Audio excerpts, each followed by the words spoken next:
Greetings, everyone. Welcome to THL's Hearthcenter, your Tuesday night show bringing you the great highlights of the last superb week of THL. I'm one of your hosts, Lotus Knight, and I am joined here by our amazing regular crew. Yes, we're finally all back. So I'll start by our top left here. We have Super Chicken with the great kitchen background. Chicken, how are you tonight? I'm good. Yeah, it's good to be back. I only missed 1 week of THL, but I haven't actually been on a Hearth Center in almost a month because of how long it's been between weeks. It's true. It's true. It's been a long time. And right below Chicken, we have the one and only Neji Boston. Neji, how are you doing tonight? I am doing just fine. Thank you, Lotus. Excited to be here again. Always great having you. Always a pleasure. And on our top right corner, we have the one and only Geranium Battle. Geranium, how are you? I'm doing well. Internet's not doing so well. If what I say is intelligible and doesn't interrupt people, I'm gonna call that a win. It is working so far, I can say that much. And below Geranium, we have the streamer extraordinaire slash top 100 enthusiast, Ron Mexico. Ron, how are you? Doing well. Enthusiast might be a bit generous of a term at the moment because I'm very much hoping the meta changes soon. But glad to be here for some more Hearth Center and talking about some exciting THL action that went down. For sure. We had quite the week, and we're going to recap what happened in Hero, Legacy, and Pro, starting off with Player of the Week and then Deck of the Week. So, why don't we take a look at who won Player of the Week? So, we're going to start our Player of the Week with Hero. And Ron, why don't you tell us who won Hero Player of the Week? Absolutely. For Hero, we have Mickey66. After a rocky and busy first few weeks, Mickey66 got his first THL win over Neji Boston. This reverse sweep with Hunter over both Rogue and Demon Hunter led to Dad Legend taking the first victory over Ice Clown Citadel. Mickey would have had to face Neji in Legacy in week 1 as well, but because of this E-sub, leaves him with a 1-0 record over the Ringmaster. Is that what we're calling Neji now? With this week, Dad Legend is right back in the race for a playoff spot, all because of his surprise win that will help them later. Congratulations to Mickey66. Congratulations, Mickey. Neji, do you want to tell us our Legacy Player of the Week? I can do. We have Gravity Cat. This feline is, this feline of one of Newton's laws did not let the moment pull him down, as Gravity Cat took a 3-1 win over his very formidable opponent for both his and Rat's of average size first wins on the season. Congrats on the win. Congrats, Gravity Cat, on winning Legacy Player of the Week. Next, Chicken, do you want to tell us our Pro Player of the Week? Yeah, of course. Our pro player of the week is Typhoon, a player that is returning to THL. So, in what turned out to be a low-scoring nail-biter of a series, Punish Shed Ape stayed undefeated on the season with a 12-11 victory over a perfect 10 Murloc. Typhoon takes Player of the Week honors for a 3-2 win over Genji, the only 5-game match of the series. The win puts Punished Ape on top of the conference with 55 points through 3 weeks. Congrats.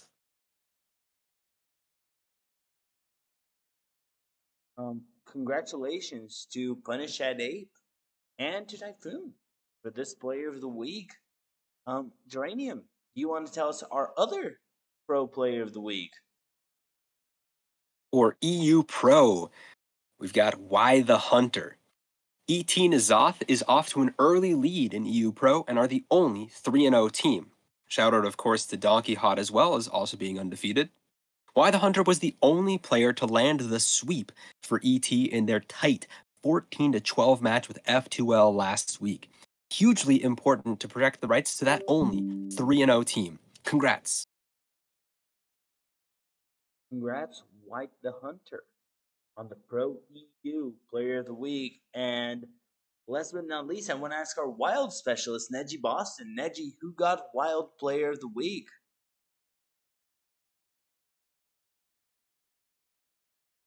Neji, I think you're muted.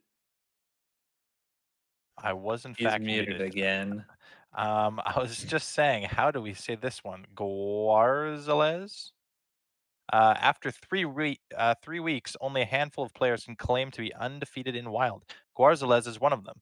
They managed to keep the streak alive with their aggro lineup against a counter lineup made of 3 control decks and even Shaman. Well, turns out countering Guarzales isn't easy. After a very close match, they defeated Schmoopy and their control decks, which now puts them at a score of 3-0. Well done, and congrats on the Player of the Week.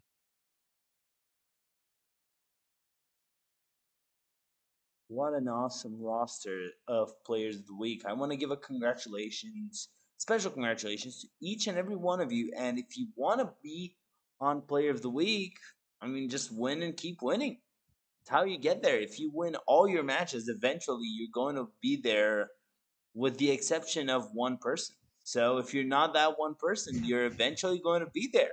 If you are that one person, you know you're that one person. So you can talk to the committee if you want to request to be there. And with that said, let's move on to Deck of the Week. So we start Deck of the Week with a super spicy deck brought by Super Chicken. Chicken, tell us, what did you see? Yeah, this was a deck brought by King Viking 23.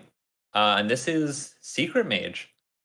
Yeah, I've seen this deck a little bit this expansion, but it's definitely taken a bit of a backseat to the two main archetypes in Big Spell Mage and Aggro Mage. But there's definitely like a good amount of merit to running it in certain matchups. I think notably like Demon Hunter really struggles against Mage Secrets, notably like Explosive Runes and Objection. Both of those tend to cause a lot of problems for Demon Hunter. With like Cthino and the 3 mana spell damage minion dying to both of those, and then Jace getting messed up by Objection. Between all of that, it has quite a good matchup into the popular Demon Hunter decks right now.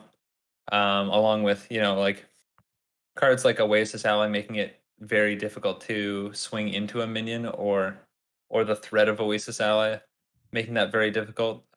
The deck doesn't have a ton of comeback mechanics. It does have the chatty bartender, but other than that, it's kind of meant to just get on board and push its advantage. I think from ahead, this deck really does most of its damage. Because when you have an advantage state with this deck, you can afford to be greedier with how you play and force your opponent to play into these secrets.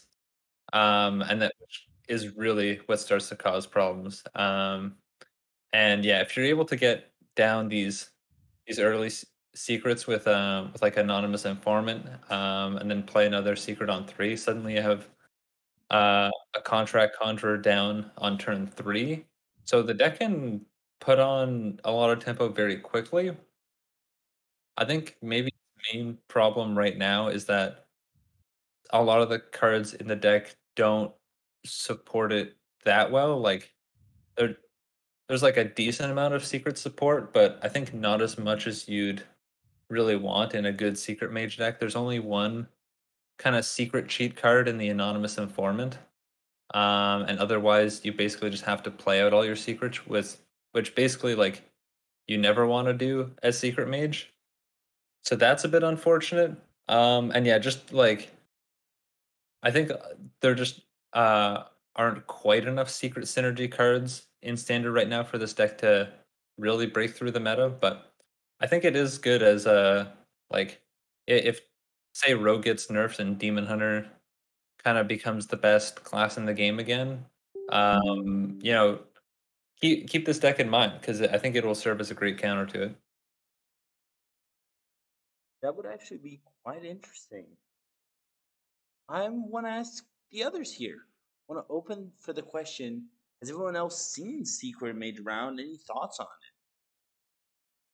it? I lost Yeah, to it in I've a seen. THL match. Go ahead, Jordan. Yeah, I mean, probably similar line of thinking. I mean, Secret Mage, as you said, it does very well against DH because DH has very few minions. Secret Mage also does very well against Big Spell Mage because very few spells. Part of it.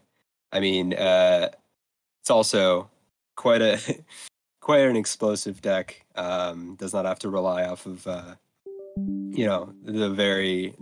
early game sticking in and doing a lot of it. So Secret Mage has like a very few very good matchups, and then mostly red. There is also a way that you can cheese out a win against literally anything if you're fortunate enough to start off. And I guess the Chain of Secrets is lucky because something like playing Informant on any turn before turn 4, having a secret in hand, and then playing that secret on turn 4 with Orion can actually just win the game. Yeah, Like, Orion is busted. they trigger it and he gets buffed and puts another one up, and then you have to try to deal with that secret, and it might just be perfectly lined up where it just alternates and goes minion spell, or basically whatever you try to play just gets countered and buffs the other card and puts another secret on the board that will counter you again and buff him. It's absurd. So Orion is kind of a nutty card. The rest of the deck, not that good, but when Orion goes off, good luck. Yeah, Orion is a very scary card. I'm really hopeful that this deck never becomes dominant, because if Secret Mage ever becomes dominant, it will be the worst. Yeah. My opponent, the game I lost to Secret Mage, my opponent played Orion on turn 4 with the 0 mana spell, and I was done. It's like, well, this one's over. So yeah, this deck has some game. It's kind of cool. I also would like it to not exist though. I'm happy with it not being a player. It can be very irritating. Yeah. Speaking of decks that should be players and that I think everyone would agree are players, Dranium, what is our next deck? Of course, our next deck is going to be Frost Death Knight. Surely this deck is not meta. Surely you've never seen this before. This Frost Death Knight is different from all those other ones because it has Trog, and Emir Jar Frostbreaker. Yeah, very different. It tries to do a little bit more of an aggressive push in the early game, deal more damage with minions there. It also looks to have Might of Menethil as its weapon instead of the 3 mana spell discount one. Might of Menethil obviously pushes more damage, maybe saves you an extra turn if you're versus a minion-based deck. Yeah, I mean the deck has a lot of room. I don't think it's particularly like there's no perfect 30 right now, so people are exploring a lot of different avenues right now. Defrost is also in this version, which is interesting. But yeah, I mean, Frost Death Knight is good. Tachi brought it because it's good. Being featured on Deck of the Week, probably because there's very few unique decks to feature. Sorry. Hey, that's totally fine. At least it's not a rogue. Because most times I see Death Knights, they're actually just rogues. That True. Now, with that in mind, anyone has any comments about Frost Death Knight before we go into our final class of Deck of the Week? Final class me. Okay, Ron, tell me, what is the final Deck of the Week? Well, Bouncy Knight brought a 40 card, we're calling this Cope Priest. Um, it is a very interesting quest priest list. Reminiscent of the Nathria meta, this deck has the clears to handle big rogue minions and the healing to deal with constant out of hand damage from Demon Hunter. surely. On top of all that, we see Demolition Renovator and Steam Cleaner as additional tech to further cement those matchups. This is just a whole lot of things thrown in a list, primarily just attempts at countering. Like all of these cards are kind of like this slows them down, this answers this thing, this answers that thing, this gives me a random thing, and so on. Some of the time, you might be able to win this. That's all I have to say on this deck. That's a very fair assessment. Neji, do you have any thoughts on Quest Priest? Quest Priest. Yeah, it's interesting deck. Got a lot of hate cards in it. Theatar, Mutinous, Steam Cleaners, Demolition Renovator, Watch Post. Probably not the most powerful deck, but could definitely hit its target and put in some work potentially. I could see it. Anyone wants to say anything else about this XL Quest Priest? I think Steam Cleaner has a 100% win rate in THL. Incredible. Must be good. Please, no one else Harbinger bring it. Celestia had that as well. I mean, obviously, they're just nutty cards. Yeah. Need no further evidence. Oh, definitely not. With that in mind, I'm going to move us to Hero Series because there's so much to talk about. And to tell us about our first hero match of the night, we have Super Chicken talking about the great match of Another Pleasant Meeting versus Sorry Lads acquires the title. Yeah, this was I think how did this start off? I think Kitten and I played our matches last. I believe Skirt played first and lost 3-1.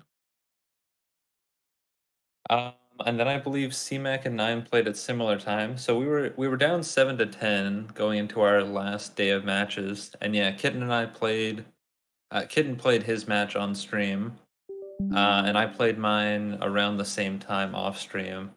And we, as is very commonplace for our team, we mirrored our match scores. But unfortunately for us, that meant that we actually lost the week. But yeah, it was kind of interesting. I don't know. I find the hero meta is kind of neat right now. I mean, provided you do ban Rogue, which three of my teammates did not, and well, one of them won.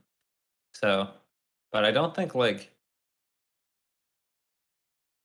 maybe Rogue isn't like as insane in hero. No, I think it is. I think it's pretty hard to beat. I don't know.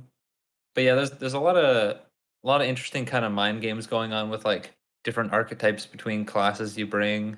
Um, like I think, well, at least like the hunter I brought, it feels pretty much like a one deck class. Like you could kind of cope and bring like face hunter or beast hunter, but those decks kind of suck, I think. But I think like shock spitter hunter is like good enough that you can just bring it as like a one deck or one deck class and be fine with that. But yeah, I think there's some interesting stuff. Like, I think there's some pretty flexible classes right now, and yeah, aside from Rogue, I think Hero Series is pretty interesting. For sure. I want to ask. Let's start with Ron here. Any comments on APM versus Sorry Lads acquires the title? I see 5 demon hunters and 5 rogues on either side. So the memo has been sent, it looks like, and everybody got it. Just make sure you bring those classes and then figure out what else you're doing with the other two. This was a close one. It was good to see a lot of druids, interestingly, from APM. But props to them for getting that early win, which puts them, pretty much in the thick of it for purple. And sorry, lads, they're still in at least striking range points wise for teals. So I think two good teams going at it, a close victory. Not too surprising either way. Got my eye on both of these teams for playoff contenders. Sure, sure. Now, let's go back and look at our second hero match, unless anyone has any further comments they want to share about APM versus Sorry Lads acquires the title.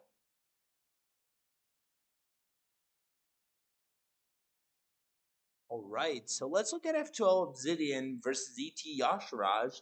And to tell us about that match, we have Neji Boston. Neji, take it away. All right, F2L Obsidian won the match 16-8. Pretty big win here. Our matches, we had Chewy winning 3-0 over Parawax, Andy Rogers 3-1 over Yo Daddy, Ariana 20 3-0 over MPV, Corden 3-2 over Trito 2, and Eternal 3-1 over Anfall. So Chewy the only win here for ET Yasharaj. Parawax brought a warrior, potentially trying to. Wait, did he ban? Is that he banned DH? Or is his DH banned? I can't remember how to read the forums. He bans DH. Okay, well, I'm not sure why we brought warrior then, because I think warrior is supposed to be the DH counter. But we have warrior. It did not work out. But the rest of the team picked him up and got a huge win here. Good amount of DHs and rogues. Love to see it. And yeah, Eternal brought some different classes too and continued their streak 3-0 on the season. So well done. Well done, indeed. So, Geranium, anything you want to add about this series? Yeah, I mean, F2 Obsidian is absolutely destroying it. As is normally the case, Obsidian is performing better than F2L Black, and yeah, firmly cementing themselves at the top of their conference by putting up another huge week. I think. They are not the only undefeated team in Hero anymore, but they there's not much. There's only one other, so.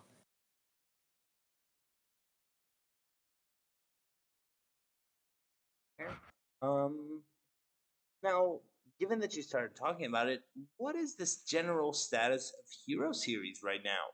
What is it looking like? Ooh, did I transition really well? Okay. Teal Conference has that undefeated team that I just talked about, F2 Obsidian, right there at the top with 59 points. Right below them is Department of League Administration at 57 points, the other undefeated team. Then Sorry Lads acquires the title, is at 44 points. Somehow they're at 44 points with only one win to their name. Okay. Dad Legend is at 37 points. Always Packin' Mana, a little bit behind that at 35 points. And then finally, the Cult is the only winless team there with 23 points, quite a bit behind. In Purple Conference, looks a bit different. There's no lossless teams. There's Ice Clown Citadel, 50 points at the start of the week. They do have a result in already though. That is 2-1 for them. Abusing PR Management was tied, also 50 points, 2-1. Another Pleasant Meaning, the last APM team, 47 points, a little bit behind, also 2-1. Late Bloomers and ET Yasharaj were also tied going into the week, 42 points apiece. But Late Bloomers also only one win to their name. So Sorry Lads acquires the title, and Late Bloomers similarly getting a lot of points when they're losing. And then F2L Black there is the winless team, 25 points. Needs to catch up. It's kind of funny too. We talked about this last week with the AOS is kind of being a little bit out of whack. It's starting to correct a little bit more, so it doesn't look as crazy. But we still have a team with a sub 10 AOS. So Department of League Administration, me and Lotus's team, we may look okay now with the 3-0 record, but that is a 9.5 AOS. So look for us to come crashing down here pretty soon. Don't get it Everything else, wrong. though, This starting team is bad. don't get don't get yeah. it twisted. It's garbage. I mean, it has me and Lotus. Come on. It's doomed. Meanwhile, I mean, we were talking about in Legacy how all the numbers are super whack. It's supposed to average out over time, right? Why is Dad Legend still at like 20 AOS? They're just absolutely facing the worst possible matchups every week. Oh yeah, we'll be getting to that pretty soon too, and that'll be interesting to look at. Or are you talking about? I thought you said Legacy. Oh, Dad Oh, Legend here, 18. yeah. Yeah, that is kind of crazy. Poor Dad Legend. But Yeah. Too bad that's they pretty won. pretty decent for at least the crazy AOS that they have. Like if they start playing some teams that haven't been doing so well, they can easily shoot up in the standings. Looks pretty wide open in purple, especially though. Like I'm looking at purple, like oh my god, the second to last team is at 42, which is just 12 off the top. Like that is something you could even make up in a single week. Sure. Now, I'm going to, since you talked about Lead Legend, I'm going to move us into talking about Lead Legend in another conference.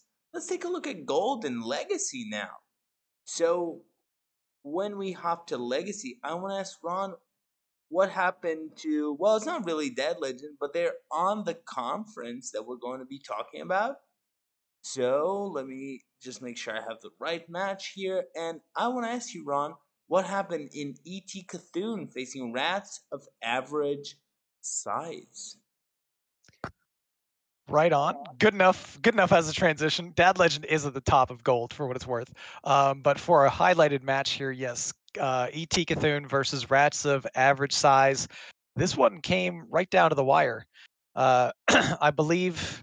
Did we get a player of the week from this matchup in Gravity Cat? Gravity Cat was We Legacy, right? did. Yeah. Yes. So I don't know when their match came, if they happened to be the clincher or not.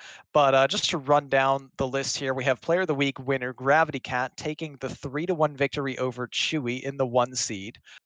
We have Seth taking a 3-2 victory over Lowbrow, staying undefeated on the season, even in a tight one, a 5-game series there.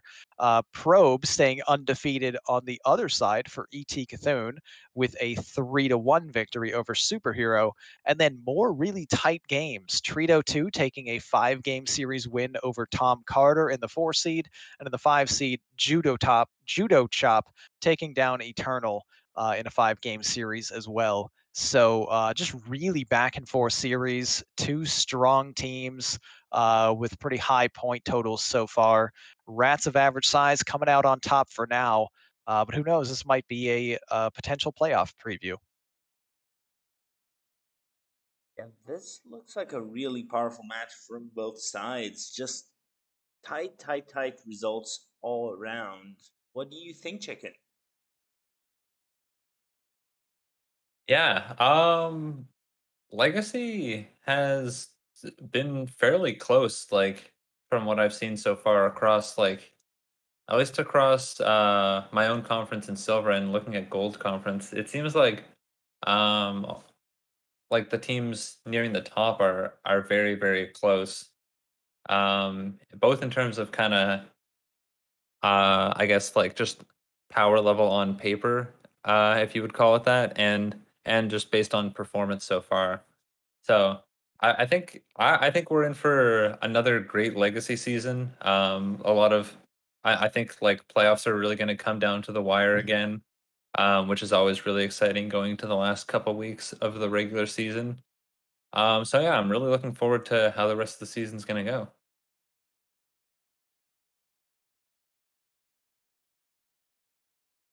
Any final thoughts on this match before Ron tells us about the standings for gold?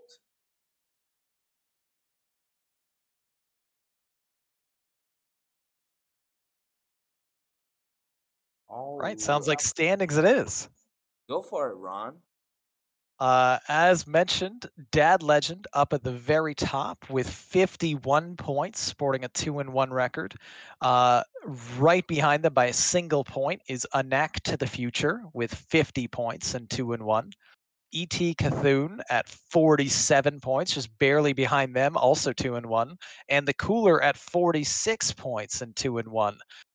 Crazy close top four here. And then we finally have just a little bit of separation with Activision Printing Money, who I very much hope can be a playoff team because best name in all of THL this season. Incredible. 39 points at 1 and 2. And finally, down to the very bottom, we have W2LTS, still looking for their first victory, but not doing too badly in terms of total points for a winless season so far. They're keeping themselves in range with 32. If they can start hitting some wins, they can make a run. For sure.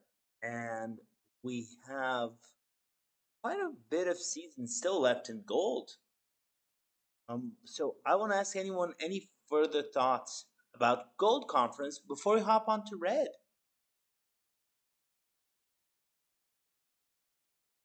Excited to see what gold brings this season. These teams are so close. Yeah, it's true. They're four teams being at 5 points for each other, even this early in the season is kind of crazy. But let's hop on to Red, where you do have a team with a bit more of a distance, but we're not going to look at their match because we have a tie to talk about. Neji, tell us about the tie.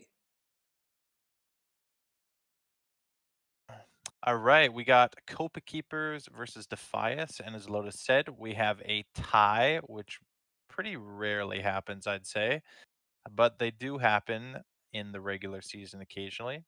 For our matches, we had Andy Rogers losing 2-3 to Wild 9, Vino Spumoni 3-2 over Classy Thug, Hickett and Copa won 3-2 over Nebkanuk and the Real Lure, and they are both 3-0 still. Very nice start to the season for both Hickett and Copa. And then My Curse got the 3-0 over Clarity, which was kind of the deciding factor there to end up in a tie. So both teams getting a lot of points here. 14 is pretty solid, especially when you're not actually winning the week. But yeah, maybe I can take a slight guess that Defias only brought one Demon Hunter, and that is why they only got a tie. One Demon Hunter is kind of shocking. Um, Ron, anything you want to say about this as a Demon Hunter and Hunter lover? I'm pretty surprised to only see the one Demon Hunter bring. Um, I maybe they felt that they had a different read on the meta or what their opponents were bringing, but overall it's probably just a mistake more than anything else to not bring Demon Hunter and Rogue all of the time in every standard series because they're just so strong. But you never know. At least some of the players got victories without Demon Hunter, like Wild 9 and My Curse. So props to them for winning without, one of the stronger ones. And it's always kind of interesting to see a tie. We'll see if this is going to be a thing that these teams look back on and kick themselves about, like, oh, we needed those extra 2 points or something. But for right now, looks like they're both in the thick of it. For sure. Sure. Now, Neji, what does this mean for the standings in Red Conference? Do we also have a clump of teams all at the top? Red Conference looks a little bit different. We don't have a super tight race, although it's only been 3 weeks, so anything can really happen. But we have Clown Stoners at 65 points, 3-0. Copa Keepers a little bit below at 53 points. And then another bit of a gap for Vanish Venters and Defias, both tied with 41 points. F12 White has 35 points, and Hero Power Button Pressers at 31 points. So yeah, first place to last place, 34-point difference right now. But there's still room to catch up. Vanish Venters down to Hero Power Button Pressers are only 10 points apart, so anybody can climb back in still, but definitely not as tight as Gold Conference was. I would like to add before we move on that it's top 2 from each conference, and then 2 wild cards will make it to playoffs. So even if players don't have to compare themselves to the very tippy top of any conference, but maybe they should be looking across the pond when they're looking for how many points they need to get. Good point. For sure. So, with that, I think it's a good time for us to move into our final conference for Legacy. So, let's move on to Silver, where Chicken is going to tell us how the Season 23 Best of 5 with one band competitors did it's just Chicken against Team. the Cooler. Yeah. Yeah, a bit of an issue on the website. Our name wasn't really able to fit onto the page. If everyone could just like ping our head about that, that would be great. See if we can get that fixed. I'm gonna But ping as him for to the fix match, it to rename it to Chicken Team. well, Done. I mean, I would kind of just lose like the whole charm of the team name, really. Tell me more. But yeah, this was the first week Turtle played in the 3 seed, but it did not improve his chances of winning. If you look at our team records, there one thing is not like the others. There were 4 players that are 2-1 and 1 player that is 0-3. But Turtle tried his best, I assure you. Yeah, funny enough, Warrior was Turtle's only deck that got a win. And his other decks lost. But yeah, it was a pretty big week for the Cooler. They've been having a pretty good season so far. They hadn't done particularly well in the 2 seasons since they won their Legacy Championship. So it's nice to see them kind of back on a strong start to the season.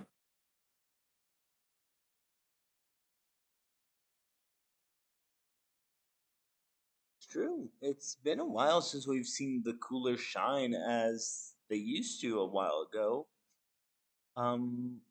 So I mean, they even won Legacy. So I want to ask for comments from Geranium here. Anything you want to share about this match?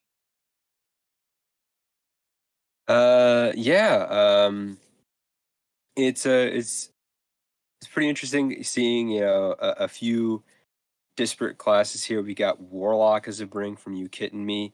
I think You Kitten Me has been bringing a lot of Warlock. Turtle bringing the Warrior. Some Shaman brings. Priest from Super Chicken. So there's a lot of interesting brings here, especially from the S23 format best of 5 with one band competitors. However,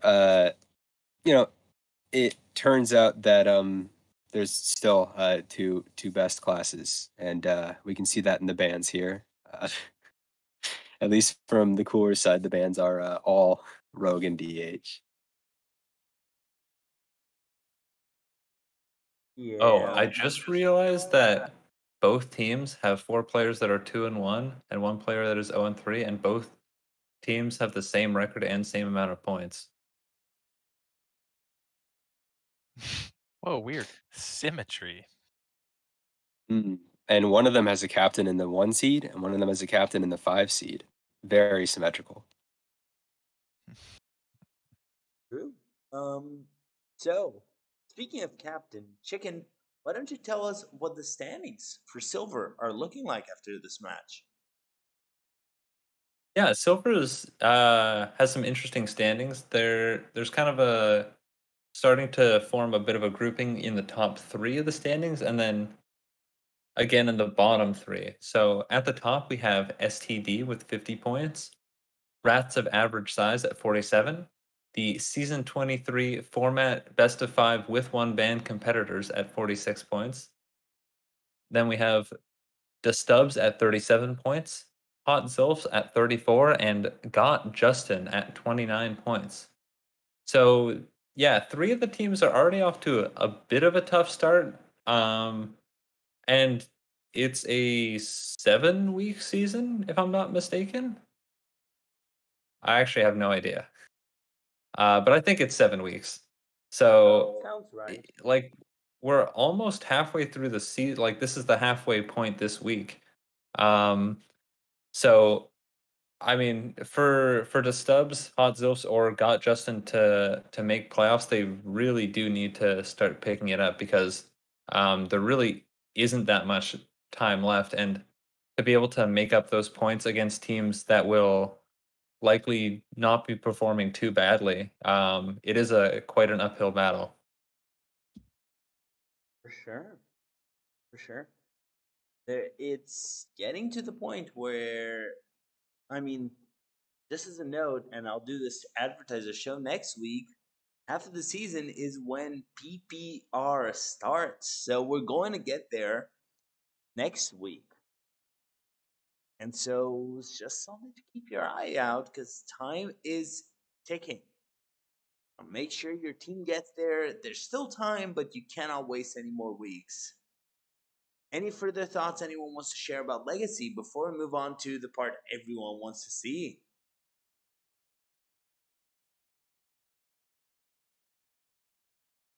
Yep, just another exciting legacy season. Silver does look a bit rough for the bottom 3, but through the rest of the conferences, it is very much a toss-up to see who's going to make the race to playoffs. So looking forward to the weeks to come. And PPR next week, too. Lotus's favorite time to prep. Exactly. So, speaking of fun things, let's move on to our commercial because that's what you're all here for. Chicken, it's time for you to read the great THL commercial, the one we've all been waiting for. Yeah, I figured it was coming this week, since I missed last week. All right. Yeah, I love the commercial, so this surely will be fun. All right. Enjoy. Yo, yo, yo, yo, yo, yo. Hey there, Twitch EUers. Have you subscribed to Team Hearth League yet? Then make today the day to be a League EU self and subscribe to our channel. This subscription enables the THL team to help cover the various costs of COVID operating our website, as well as improve the quality of our streams and content to our viewers. If you have AP Amazon Prime/Twitch Prime, you can subscribe to the channel for free. Subscribers will get a THL emotibong as well as the THL chat badge. So hit that thumbs down button and keep the notifications bing bong to make sure you catch our team Bat Chest Bing live. We appreciate each and every one of you homies. Special note to our viewer, chill out THL's other social media points of Bat Chest. Webkite, teamhearthleague.com. Catch us on Twister at THL_HS. Join us on Discord, Team Hearth League. The True Hearth Legends, Sock Who, and Father420 continue to post all of our videos on our YouTube channel. And our True Hearth Legends himself, Ronald Mexico, continues to post all of our Hero Championship banners on our THL website. Just search for Team Hearth League to see everything previously recorded. You are, of course, watching us on our Twitch channel, twitch.tv/Team Hearth League, or possibly on our YouTube channel in the future.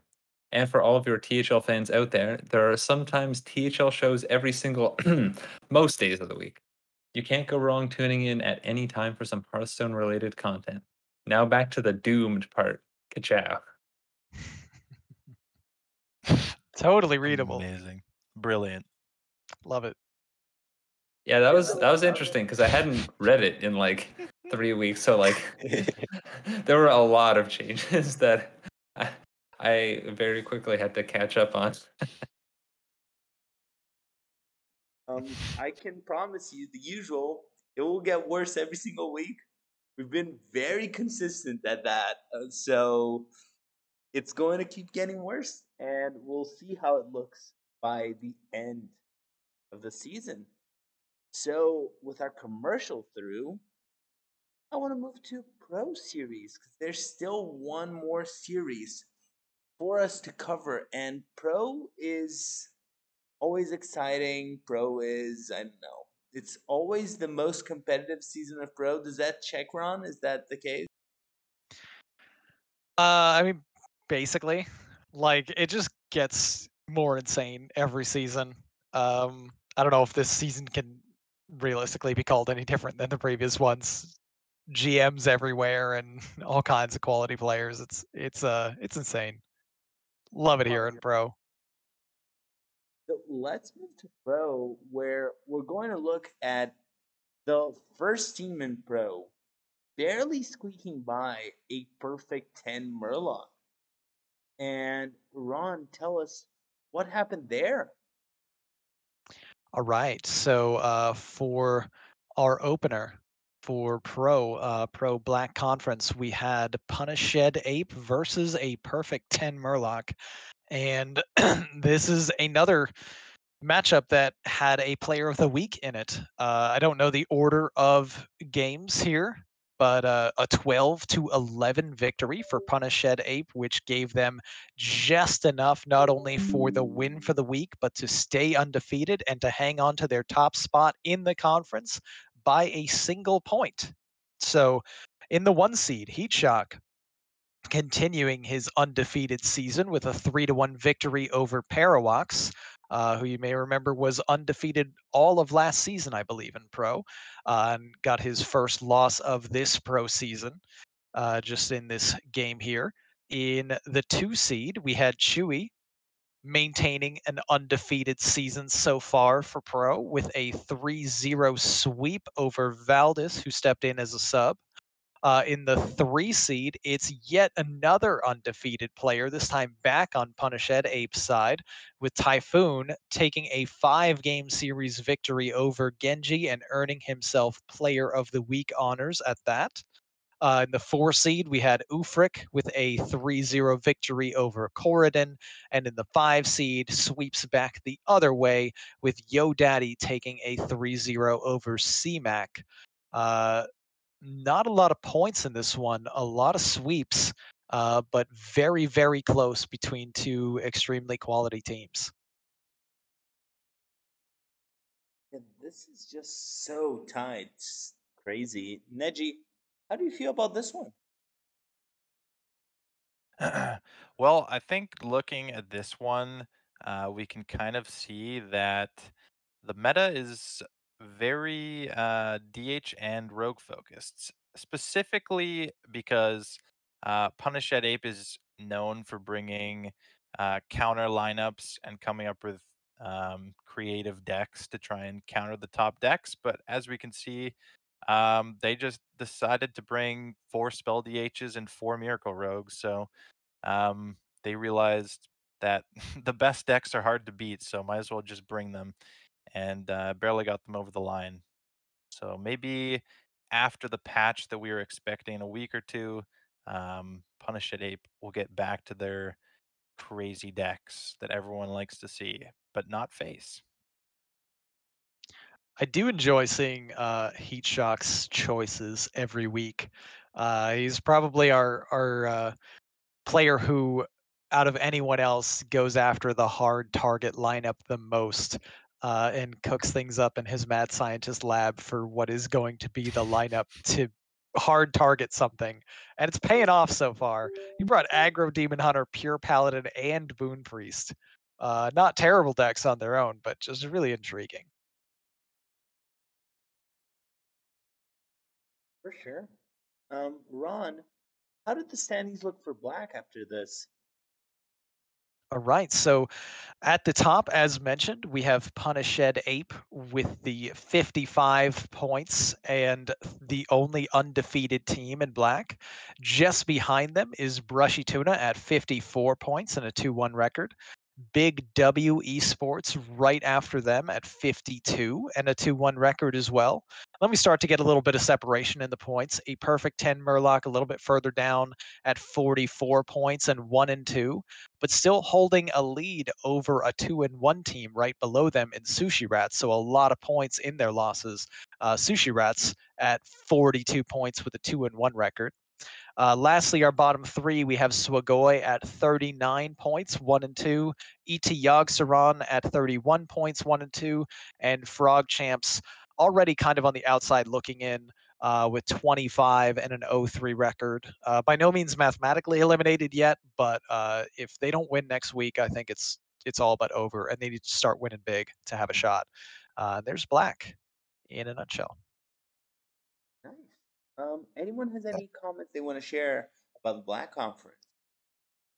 I will note that I think Frog Champs got 23 to something 2 weeks in a row. So the fact that they're almost not last is an accomplishment. That is true. That's true. So, with that in mind, let me move us to Pink Conference, where we're going to end the night with our final match. Geranium, tell us about Arthas Peter Menethil facing the opportunistic pro players. Of course, for Arthas Peter Menethil, it was a 14-point win, barely beating out the 13 points from opportunistic pro players. Ariana 20 stays undefeated in the one with a 3-2 over Mr. Python. We've got King Viking 23 taking the sweep over Yfair. A Game 5 win from Pigpen over KSW.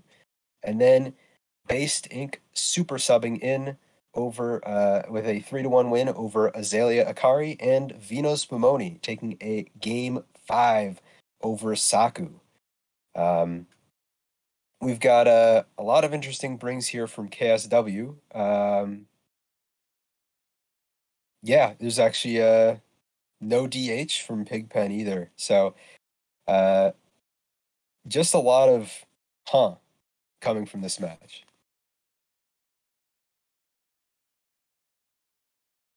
For sure. For sure. Let's see. Chicken, anything you want to add about this one? Yeah, I don't find that Demon Hunter is like necessarily an auto bring in a conquest. I find like there are certain strategies that can target it. I think more that are kind of starting to pop up, like notably like charge or control warrior is quite good into Demon Hunter. So I don't think it's something you always like want to bring every single week, because yeah, your opponent could just hard target you. But it's certainly still quite good. But yeah, I think Pigpen showed that like you don't really need to bring it to have a successful lineup. And as well, like two of the demon hunters we're seeing here were also aggro demon hunters, which I mean, both of them going for a bit of a quad aggro lineup here, trying to hit. I guess trying to hit either sort of like, I know aggro demon hunter's good into like the slower quest demon hunter, and also quite good into obviously like slow decks like ramp druid. So trying to hit one of those, it seemed like hit neither, and then they just basically had the quad aggro mirror, which yeah, King Viking got a sweep in. Yeah, it is interesting getting a sweep for your team and then still losing by 1 point. That is pretty unfortunate for the opportunistic pro players. Because yeah, that's, I mean, just a 1 point swing means you miss out on like an additional 3, which is why these close matches are just like so cutthroat sometimes. And yeah, especially in a short season, I think it means so much more. So it is pretty tough for the opportunistic pro players, but They still have a few weeks to bounce back from that. I also just gotta chime in. It's kind of hilarious to see the Pigpen versus KSW matchup. Like this is where the heat shock plan kind of backfires sometimes. Like if there's any lineup that's trying to hard target Demon Hunter, it would be something like Ramp Druid, Amulet Mage, Control Warrior, and Pure Paladin. Like all of those at least have either above 50% or really close to 50 to beat Demon Hunter. And naturally, Pigpen was the only one on his team who didn't even bring a Demon Hunter. So gotta be frustrating for KSW. That just happens sometimes in pro. You think you have a read, you go for it, and it full backfires. Pretty much. You always hate when that happens when you're the player, but when you get it right, it is such a good feeling. Now, let me ask you, in this case, I believe it is Geranium. What are the pink standings after all? Sorry, before I do pink standings, I just wanted to quick mention, yeah, I mean, KSW's decks are not only good against spell Demon Hunter, they're also good against Frost DK. And there is a DK there, but it's Blood DK for Pigpen. So that's even more funny. But yeah, pink standings. Going down the list, we've got F2L in the lead with 64 points. And then right after them is Chicken is down just in time to Clown with 55 points, 2-1 record. Sorry, it's 51 points to start the week. Big DK Energy with 48 points was 2-1. Arthas Peter Menethil after that win there was 47 points, 2-1. Zarel's Disciples is 36 points at 1-1 and 1. Cheesemongers United is at 33. Right behind them is Opportunistic Pro Players, 32 points. And at the bottom there is Zymox and Chill, who actually have a tie to their name, which is better record than Opportunistic Pro Players, but unfortunately they're leading from the behind. And yeah, it's a short season. Still plenty of time to turn it around, but it's running out when you have the points of 1 week over 3. Pretty much. Where you are 41 points away from F12. Can you still catch up? Hard to say at this point. But we're going to be hopeful and root for all teams here as we move back to our main screen for our checkout question of the night, because I want to keep the show ending a bit early. So we talked about Nurse last week. We talked about Rogue. I'm not going to ask you about that. My question for you all was, we had a lot of new cards last year. It started with the Onyxia set that no one even remembers. Then we had the Naga set that I don't even remember the name of. Then we had the Naga mini set, which was the Neptune mini set, which I also don't remember the name of. And then we had Murder in Castle Nathria, aka the Denathria set. And then we had we had the Nathrius, then it was the mini set, which was very weird. It was the mall one. And now we had an expansion again with March of the Lich King and a new class. So much new stuff. What was your favorite card throughout this whole year? And I'm going to start with Neji Boston here. Neji, what is your favorite card of last year? Well, there's a lot of good cards, a lot of cool cards, but I will go with Patchwork because I like playing Mutinous, and this is Mutinous 3 times in one card. Very fun card. Unfortunately, Blood Death Knight's not super powerful right now, but if that has a place in the future meta, Patchwork will be a very, very strong card.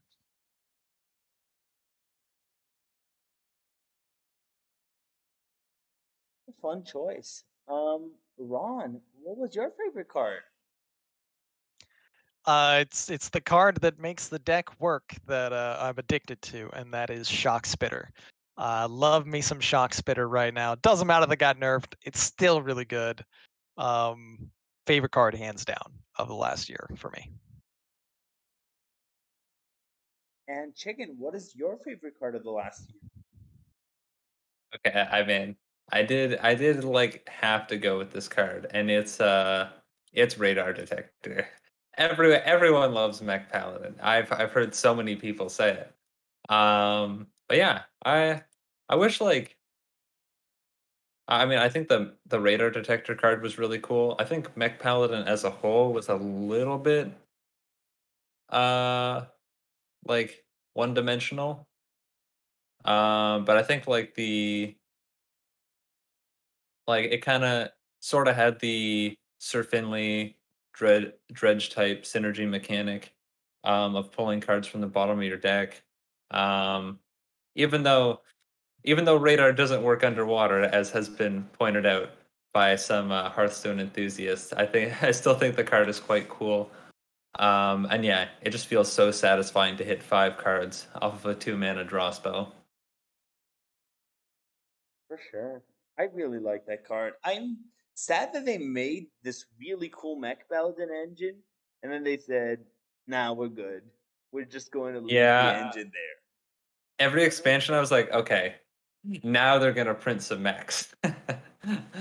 This is the expansion where they print some more mechs, surely. And then they did not.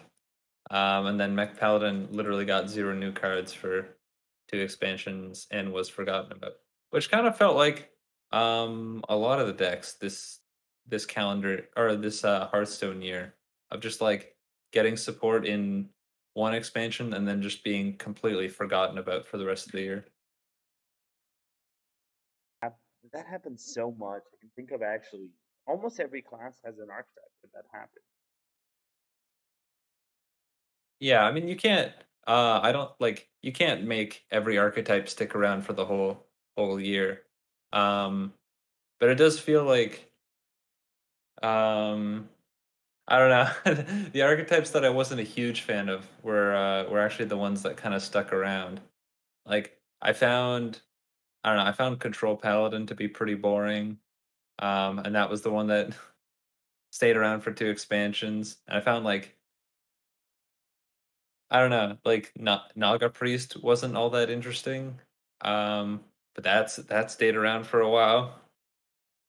But I mean we did see some new archetypes come up later, but Naga Mage was kind of cool until they murdered it. yeah. Yeah, I had to put Siren to 5. Just had to be done, apparently.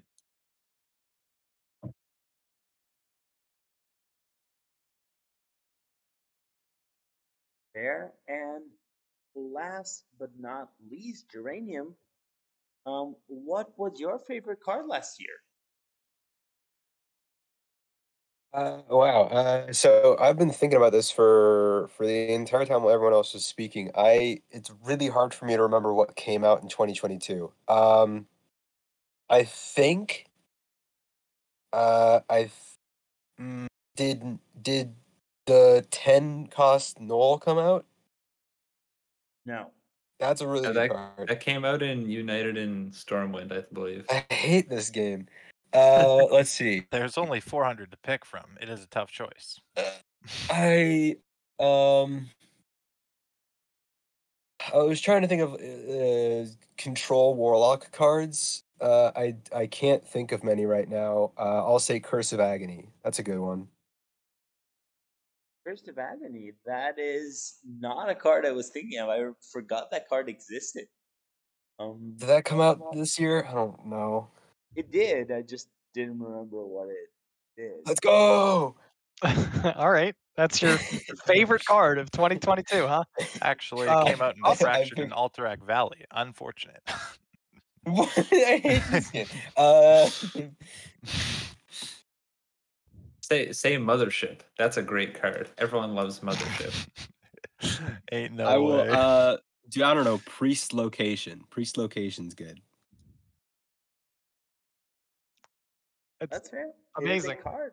amazing choices. Big fan. This is a Big fan of card this. without a This doubt. whole sequence of thought that you had here that you apparently had been spending the whole time we were talking about cards. Well, what decks existed last year? God. What decks did you play last? You know what? We don't need to get into it. Your choice is Priest Location. Excellent choice. I will say my favorite card of the ones that came out last year was Radiant Elemental. But Okay, okay, I'm gonna leave now. Cope it up. You know what? I'm getting out of here. I think this is a good moment to end the show for the night. So I'm going to give a super special thanks for our hosts, Super Chicken, Geranium Battle, Neji Boston, and Ron Mexico. It is always very entertaining and fun to have you. So thank you for being here with me tonight. Absolutely. Thank you, Lotus. Yeah, it's always a pleasure. Now, for all of you who want to play on stream, people are looking for matches. You can ask Saku, ask Fish, just let them know you want to play on stream. They're always looking for good matches, and any skill level is more than welcome. So just say you want to, and we'll get you on stream with great commentators to tell you about your match. Not only that, but we will also be back next week, as I announced, with BPR. So stay tuned for super exciting BPR as we see who actually are the 15 best players in each series, according to a very arbitrary metric Donde and Marty designed at some point. Well, not arbitrary, but a metric they designed, and you can 100% disagree with, and just keep DMing them that it is wrong. So, with that said, I'm going to take this time to wish everyone a good night, and we will see you all later. Bye, everybody. everyone. Have a good night. Right.